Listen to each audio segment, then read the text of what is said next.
សួស្តីខ្ញុំម៉ាណែតសប្តាហ៍ថ្ងៃគឺជា graphic designer ហើយក៏ជា content creator ដូចគ្នារងថ្ងៃអង្គុយធ្វើការដែលហើយអត់មានអីថ្មីសោះពេលខ្លះក៏ធុញដូចគ្នាដែរ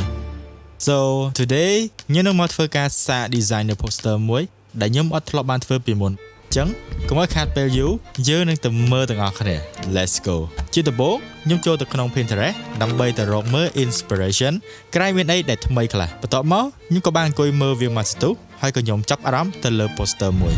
Damn So now ដើម្បីបន្ថែម mood ហើយនឹង feel របស់ខ្ញុំទៅលើ poster មួយហ្នឹងឲ្យវាកាន់តែស៊ីជម្រៅជាងនឹងបន្ថែមទៀតខ្ញុំនឹងទៅអង្គុយមើលរឿងដែលតាក់ទងទៅនឹង Supercar បន្ថែមទៀតសិន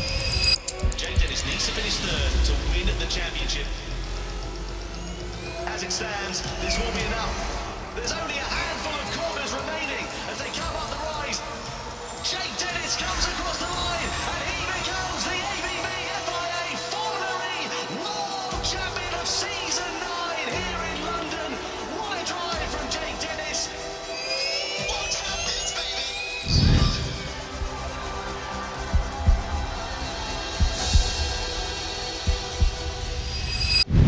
ចាំបន្ទាប់ពីអង្គុយមើលអស់រយៈពេល2ម៉ោងឥឡូវនេះគឺដល់ពេលដែលខ្ញុំត្រូវទៅអង្គុយជប់អិនវាម្ដងហើយ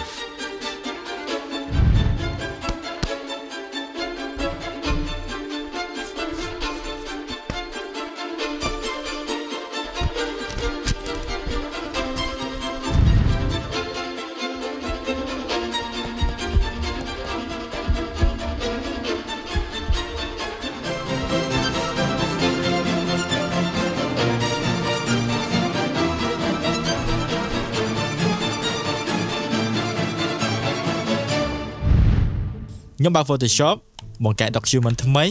ជាទំហំ 2480 px ឬក៏ pixel គុណជាមួយនឹង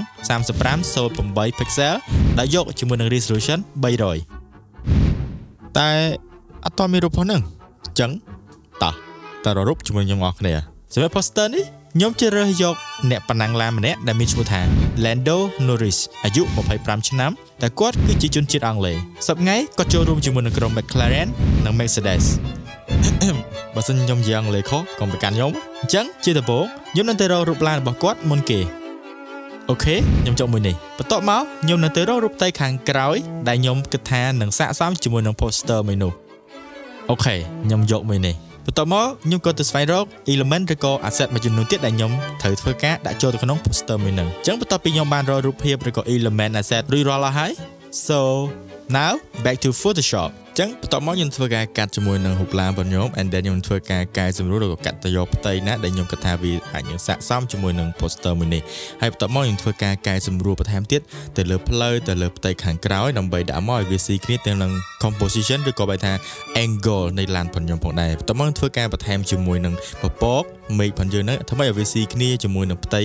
background ចាស់ផងយើងបន្ទាប់មកធ្វើការដាក់ជាមួយនឹង motion blur ទៅលើផ្លូវជាមួយនឹងលើស្មៅនៃឡានផងយើងដើម្បីឲ្យវាមើលមកវាស៊ីគ្នាផងដែរអូខេអញ្ចឹងបន្ទាប់ពីខ្ញុំបានធ្វើការកែសម្រួលរួចអស់ហើយខ្ញុំធ្វើការបន្ថែមជាមួយនឹង smoke ឬក៏ fog ឬក៏បន្តិចគេហៅថាជា atmosphere ណាបន្ទាប់មកធ្វើការបន្ថយជាមួយនឹង blur នៅខាងមុខនឹងបន្តិចដោយសារតែទិសដៅនៃ blur ផងយើងគឺត្រូវធ្វើការមានស្រមោលនៅខាងហ្នឹងបន្ទាប់មកទៀតខ្ញុំធ្វើការបន្ថែមជាមួយនឹង flare and then ឥឡូវនេះខ្ញុំធ្វើការកាត់ជាមួយនឹងរូបភាពរបស់កីឡាករផងយើងដែលគាត់មានឈ្មោះថា Lando Norris ហ្នឹងហើយឥឡូវនេះខ្ញុំធ្វើការកាត់ជាមួយនឹងស័ក្តិផងគាត់ហើយខ្ញុំធ្វើការទីវាដាក់ចូលនៅក្នុង document របស់យើងបន្ទាប់មកទៀតខ្ញុំធ្វើការកែសម្រួលជាមួយនឹងពពកផ្ទៃមេឃខាងក្រោយហ្នឹងដើម្បីឲ្យវារៀងស្អាតហើយកុំឲ្យវាស្រឡះខ្លាំងពេកបន្ទាប់មកខ្ញុំធ្វើការបន្ថែមជាមួយនឹង spark ជាមួយនឹងអីចឹងមកដើម្បីឲ្យរូបភាពហ្នឹងវាមើលមករៀងកាចអីចឹងណាហើយបន្ទាប់មកទៀតខ្ញុំនឹងធ្វើការបន្ថែមជាមួយនឹង element មួយចំនួនដូចជា firework អីហ្នឹងខ្ញុំធ្វើការបន្ថែមវាដូចគ្នាដែរហើយខ្ញុំបានធ្វើការកែសម្រួលជាមួយនឹង blur highlight ជាមួយនឹង shadow ផងគាត់ឥឡូវនេះកំពុងធ្វើការដាក់ជាមួយនឹង highlight នៃ game ផងគាត់ដើម្បីឲ្យវាមើលមកវាស៊ីគ្នាជាមួយនឹងផ្ទៃខាងក្រៅផងយើងចឹងទៅទិសដៅ blur ខាងណាយើងដាក់ blur ខាងហ្នឹង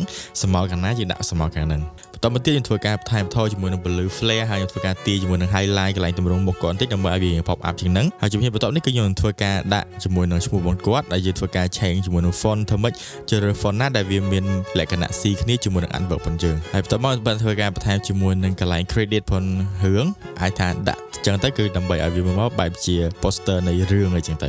and then ខ្ញុំធ្វើការបន្ថែមជាមួយនឹង logo របស់ Formula 1ឥឡូវនេះធ្វើការ highlight បន្ថែមជាមួយនឹងពណ៌ដែលខ្ញុំបានដាក់ហ្នឹង and then ខ្ញុំធ្វើការកែកនបន្ថែមតិចតួចទៀតដើម្បីឲ្យ adverb របស់ខ្ញុំវាមើលមកកាន់តែមានភាពលក្ខណៈ តាក់ទាញជាមួយនឹងភាពលេចធ្លោផងដែរហើយជំហានបន្តមកទៀតគឺខ្ញុំធ្វើការកែ color ទៅលើ camera raw filter ជាទូទៅខ្ញុំតែធ្វើការប្រើ camera raw filter ដើម្បី final រូបភាពរបស់ខ្ញុំផងដែរហើយម្យ៉ាងខ្ញុំចង់ឲ្យ poster នេះគឺវា feel បែប cinematic film look ឬក៏បែរថាជា movie poster ផងដែរបន្ទាប់ពីពេលដែលខ្ញុំបានធ្វើការបន្ថែមថយពលឺឥឡូវនេះធ្វើការដាក់ជាមួយនឹង Oneric ដើម្បីទាញ glow វាបន្ថែមបន្តិច so បន្ទាប់ពីយើងបានធ្វើរួចហើយនេះគឺជាសមិទ្ធផលចុងក្រោយផងដែរ